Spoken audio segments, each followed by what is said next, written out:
And now, Legal Perspective with Nick Leases. New school year, new roommates, and for many students, a brand new lease. Renting an apartment, especially in college, can be a legal minefield. Joining us with smart tips for first-time renters is Nick Leases, owner of Leases Law Firm. Nick, great to have you here with us on this beautiful Tuesday. Thanks.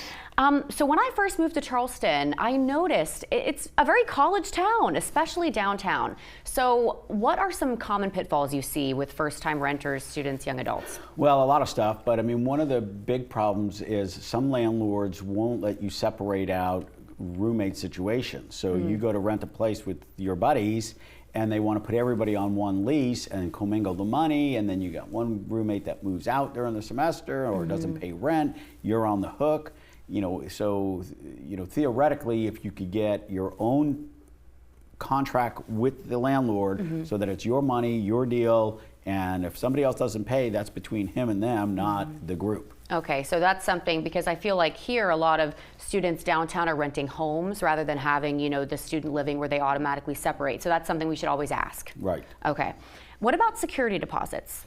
That's a big deal, both paying it and getting it back. So when you move into the apartment, you probably ought to take some photographs or a video, show the condition of the apartment, give your security deposit that he is supposed to hold, in total, and then when you move out, if you provide a forwarding address and the keys, they're to return that within 30 days or provide you with an itemization as to why they did not, with specific reasons. And one trick that all landlords do is they go, oh, well, it really needed a professional cleaning and you have to pay for that. Well, the statute just says leave it in a broom swept condition. Okay. That's all you got to do. So take photos on the way out. Normal wear and tear is accepted. So, they should return your security deposit. If they do not,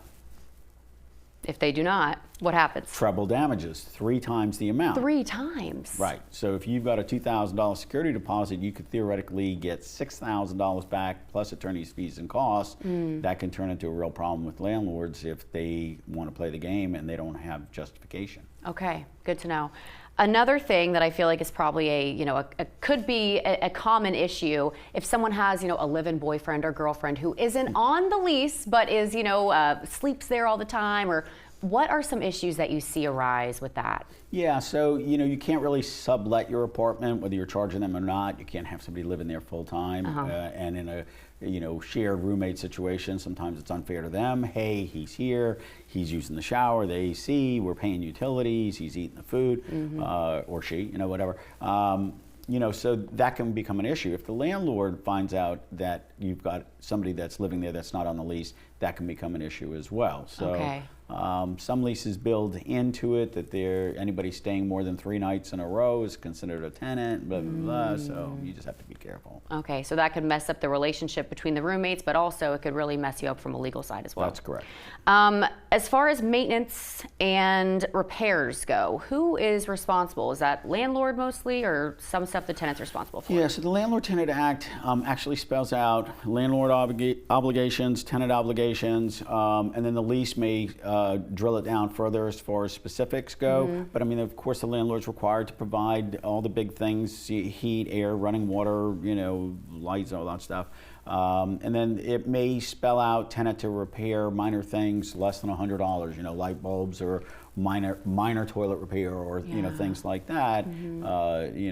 But if it's a major deal like the roof or the AC unit, that's the landlord. Yeah. But you got to put everything in writing, because if you just call the landlord and go, hey, the plumbing's not working, and he doesn't do anything, you don't really have recourse. So if you put it in writing, he has 15 days from the date you notify him to commence repairs. Okay. A phone call does not hold up in court. It does not, and we're not a repair and deduct state, so you can't just say, well, then I'm going to fix it and take it out of the rent. You're not allowed to do that either, so it becomes a problem. How does access work? Access is another problem. They're not supposed to enter your apartment unless it's an emergency. They give you 24 hours notice.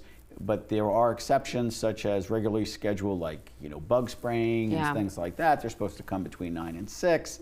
They should tell you in advance, if you're home sick that day, or you're in the shower or something. You don't want them just coming in. So they should not abuse that, but it cannot be unreasonably withheld either. So what I've gathered is document everything, take photos, phone calls don't hold up in court, make sure everything's in writing. Is there anything else? Any other advice? Yes, if you get into trouble.